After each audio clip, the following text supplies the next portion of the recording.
Hi there, it's time to actually start planting some of the things that I started this past early January using the winter sowing method. Let me show you. I've just got a few things. A lot of the things did germinate and produce a few plants, some more than others. I did have a few duds, but not a lot. So let me show you what I'm planting today. All right, this is one of the ones that has really filled up the whole container here. This is a type of, I am not positive on the pronunciation. It's called Guium, I think. G-U-M, and this is going to have yellow flowers.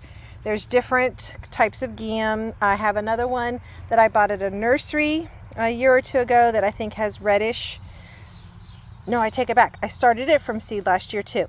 And then, so that's one of the ones. And I don't think this gets super tall, so it's going to go in more of the front area. I'm planting a few things here that are perennials around my new big vegetable garden so that there will be pollinators for sure attracted to come here. I'm also going to be planting a few varieties of things like some short sunflowers and some other kinds of flowers that are more of an annual, but a lot of them might self-seed. So that'll be for another video. And then this is, I think this is one of the penstemons. Yes, so this is Penstemon Dazzler blend, and I did this last year using winter sowing method, and it actually produced pretty well for me. So, I love Penstemon. You'll have to look it up. If I have time when I'm editing this, I'll try to put a picture. They have the prettiest little stalks that shoot up and have little clusters all down the stalk of just the most delicate, pretty flowers. This Dazzler blend, I don't know exactly what colors they'll be, but that sometimes is kind of fun. It's kind of like waiting to find out what your baby's going to be, boy or girl, until you have them. So I got to wait on these till they actually flower. But it's a nice, delicate looking type of perennial plant that flowers. I think more like mid-summer-ish, maybe a little bit on the early side of summer. I can't remember for sure. This is one that didn't produce as much. It's another type of penstemon called Twizzle Purple. The place that I got these seeds from, I think, was Swallowtail, and they had several varieties of Twizzle penstemons, so I tried several of them and got varying degrees of production for winter sowing. I also started some inside, also kind of got varying degrees. It looks like I've got 3 in here, so that'll be a nice little touch of purple out here. This is a type of catmint, and catmint in general, I mean, you don't necessarily have to start it from seed if you've got some catmint. In fact, if you know people who have catmint, a lot of times, depending on the variety, it'll just keep growing and growing, and people tend to split it and want to give it away. But I have so much space still in my flower beds after this is going on now my 3rd year, my 3rd season of having this house and starting from scratch. There's still lots and lots of spaces. So several catmint varieties that I tried last year grew pretty well for me, and catmint is one of those standby things. They don't get super tall. They can kind of expand and fill in a space, and they're pretty hardy and sturdy. So they're a good option for a perennial, and they have usually really pretty flowers and a nice minty smell, and that's all stuff that deer don't like, so that's a bonus. I try to pick deer resistant plants whenever I can. This is a type of yarrow. I actually have several yarrows that I'm going to be planting out today. This one is a marshmallow variety, so it's going to be white, and I've got at least, this one I can separate the plants if I wanted to. I've got 1, 2, 3, 4, 5, 6, maybe 7 decent sized, plus another maybe 1 or 2 little guys. So that's a yarrow that's a marshmallow variety. So it's going to be white flowers. Yarrow is another really tough, leave me alone, I'll do my thing type of thing plant. This is catmint Mucini, so kind of a more, I think, standard traditional. If you notice the difference between these two varieties, this one, the Select Blue, has bigger leaves compared to this one. The leaves are smaller. Let me see if I can get them closer. So this one, the leaves are bigger than this one. This one is also darker, but that could also be this germinated and filled up the container really quickly. So honestly, this should have been planted out a while ago. So some of this leaf color may be just a little stress, but just in general, it looks to me like, that it's going to be a little lighter green than this one will. So this one, so these two and the gam, what I'm going to do is called the hunk of seeds method, where you basically pull this whole thing out and then chunk it up into pieces. What I'm going to do is use a hori knife for that. This is just one that I got off of, I'm pretty sure, Amazon. It's also nice because it's got some inch markings on here. If you're planting things and you need to get them a certain depth and you want to do better than just ballparking, I tend to usually ballpark. But so I'm going to just chunk this up into several pieces, and then I'll just plop each little piece in the ground. A couple things that does, it spreads this around, it gives me more plants. This is in particular, these kinds of things will handle that very easily. Won't be bothered by it. It also means that I don't have to dig as deep a holes, which where I'm planting right now, the ground is very hard under a very thin layer of the garden soil that we had left over when my friend helped me fill the garden beds. So it's hard digging. So I am going to chunk things up into smaller pieces so I don't have to dig as much of a hole. I have a couple more yarrows that I had already brought over here where I was just hacking at the dirt with my shovel, trying to sort of loosen things up a little bit. You can see it's been a couple, 3 weeks since we got all this dirt in here, and already grass has come through in places. So I was trying to sort of break that up a little bit too. But I've got 3 more yarrows over here, and you can see they also probably needed to have been planted out much sooner. One of them is Love Parade. I think that's kind of more pastel-y, like peachy, pinky colors. This one is Favorite Berries, so that'll be obviously like darker, deeper reds and like raspberry pinks. And you can see the leaves are a little finer on this one than they are this one. So there is some slight differences in texture. This one must be the Cerise Queen. I think most of these, if not all, I may have gotten from Baker Creek, which is website is Rare Seeds. This one is one that I did last year, and it'll have red flowers. So the one that I had last year, I was very late getting things out of the containers last year, so I don't remember getting much, if any, blooms off of the one that was like this last year.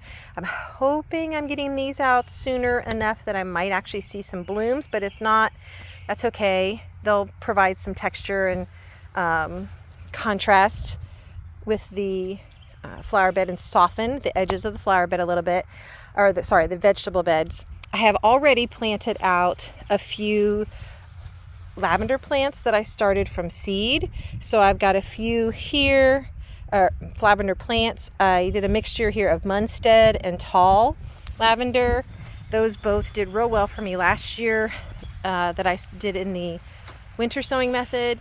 And then I did a few more Munstead in several spots over here. My plan is to probably try to put some kind of shrub type or bigger sized thing here where you see, to break up this 16-foot long span. I haven't for sure figured out what those are going to be, but let me get these planted, see what it looks like when I'm done.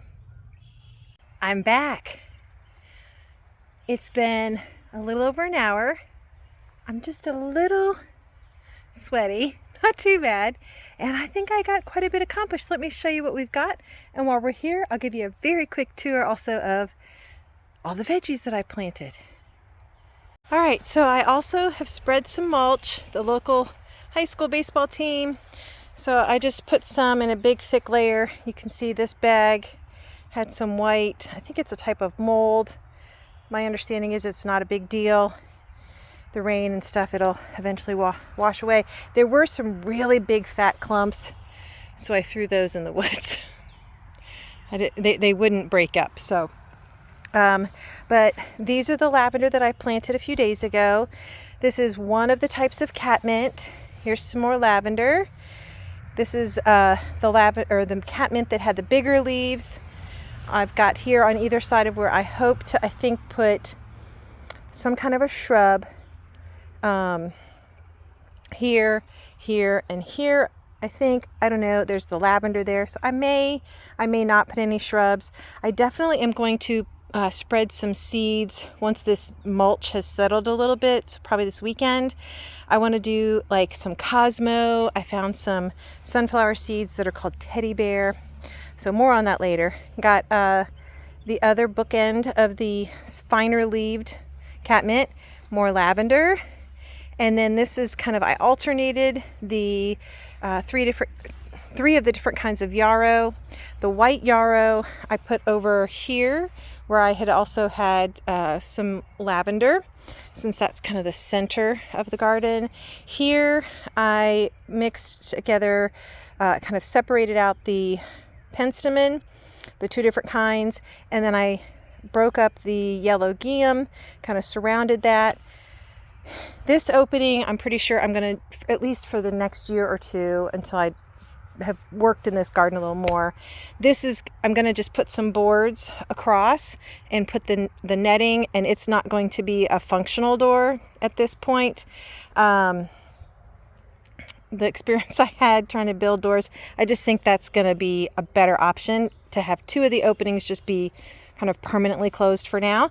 But I got mulch then all the way, and then this is where the white marshmallow yarrow went around the lavender that I had planted again a few days ago. This is some random leftover wood from building, and then I got mulch spread to here, and my stomach said, girl, it's time to eat some dinner. So the rest of the bags I just put where we're going to have some flower beds eventually with different annuals and some perennials and things. I've got bunches of things that I've started indoors, so this will get filled in eventually, but I wanted to get this so we can mow the yard soon, because as you can see in some places, it's definitely ready for another mow. So quick little tour here. I think I've got pretty much almost everything except my basil out here has been planted, at least for the first round, until I start being able to harvest some things. So you can see the onions that I had planted a couple weeks ago are most of them doing really well. Some of them are really starting to put on some thickness in their greens. The thyme is doing wonderful. I tried some cilantro from seed. Some of those I think might be weeds, because you can see there's definitely some little weeds starting to pop up. I need to get out here and take care of that. It's definitely better to always get weeds when they're small, before their root system has a chance to interfere with your vegetable plants. But you can see everything's looking good. Lots of onions looking well. Then we've got and then we've got carrots mixed in with some onions. They're looking great. I thinned these over the weekend. Might have to thin them again when they start to put on a little more size, but for now I think pretty much everybody's looking pretty happy. Actually, let me thin a little bit more right here where it's some that are super close together. We've got multiple different kinds of onions, multiple different kinds of carrots. This is my experimenting with different varieties. The green beans are coming up great. Put those in. I had just kind of sort of pre-sprouted them, and in some potting mix. I planted some marigold seeds. I don't see anything happening there yet. This is my lettuces. This is butter crunch, so it'll actually be I think like a butter lettuce that'll form a much bigger head. These are something called Little Gem, and they're supposed to have like miniature little types of heads of lettuce of some sort. I can't remember if those are the ones that look like a romaine or a head. I can't remember, but you can see they're obviously looking pretty happy. And then over here, got some more various onions. This is the squash bed along with some dill and a few random onions. So I've got several different varieties. Also kind of pre-sprouted these in some potting mix trays. Planted some marigold seeds over here. Basically, I put marigold seeds at most beds at the end. They do a lot of really beneficial things as far as attracting good insects to the overall garden, but also attracting some of the insects that are maybe not so good for your other plants. And then here is where the tomato bed starts. Lots of varieties of tomatoes. The only one that, and I have still a lot more that I started from seed. I'm going to probably have to have a sale. And again, more onions. These are some snow pea pod there that I put out here, started from seed. They're obviously loving life right now. I need to get my trellising up this weekend because they're starting to get tall enough that I want to start getting them onto a trellis so that they aren't really taking up bed space. That's why I planted them right there along the edge. Most of the tomatoes seem to have adapted okay. A little bit of unhappiness because I didn't do a very good job hardening them off. But I'm not too unhappy with everybody with how they look, considering that.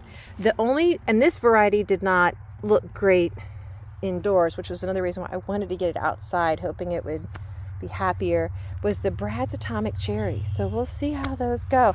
But pretty much everything else looking pretty good. Got my grow bags with, I think, 3 different kinds of potato varieties. These haven't popped up yet. These are the Purple Majesty. I do need to add some more compost mix to this one because I didn't have enough to get it up as high as these other ones. This one I was kind of just playing around and I could see where the plants are starting to come up. This is the Purple Viking. But the 2 that are the Huckleberry Gold, I didn't feel anything when I just kind of ran my hand here to see if anything was starting to poke through. And I don't want to go too deep. I did plant them kind of deep. But everything feels good in there. And then here is the potato varieties that I did in the garden beds. And you can see these 2 varieties, Love and Life, they were planted the earliest. This is Burbank Russet, so that's like a baking potato. These are German Butterball, so I think they're kind of sort of somewhere between a russet and like a yellow potato, but maybe leaning a little more towards russet. I'm not sure. I think they're supposed to be kind of a good all-around type. These are Yukon Gems. These were planted at the same time as the Huckleberry Gold and the Purple Viking. So wasn't expecting. There are I planted some chive seeds in here. Those don't seem to be popping up yet, but so we'll see. Got some more onions. These are some broccoli. I think that they are, I don't know how you say that, DeCicco, I don't think that's it. Anyways, they seem to be doing well. Some more onions. I've got a little spot right here. I can't remember if there's something I'm planning to plant there. If not, I may need to put something there. Maybe just a big cluster of nasturtiums. I'm planning to put nasturtiums all along this outside edge where I don't have carrots. Those are another really good flowering annual to have mixed in with your flower beds or your vegetable beds. And then here I've got Gustav's salad, lettuce, and tom thumb. These are the ones that are supposed to be real little. So I could maybe even harvest some of those maybe. And then I've got 3 different types of cucumber, a couple more onions, and then here's the rest of the tomatoes, along with some more carrots. Oh, and a little more of the lettuce. This one doesn't look happy. I think maybe something messed with that. I don't know. But it goes to the woods. So most of the tomatoes, like I said, seem to be looking okay. But, uh-oh. And then I also put some alyssum seeds along here. In front of the, oh, some of those are sprouting. So I put some alyssum seeds here in front of these tomatoes, and then also in front of those tomatoes over there. Alyssum's supposed to be a really good companion for tomatoes. So, little veggie garden tour and update. Having a great almost May day. It'll probably be May by the time I get this posted. Thanks for joining me here at Aunt Susan's Garden.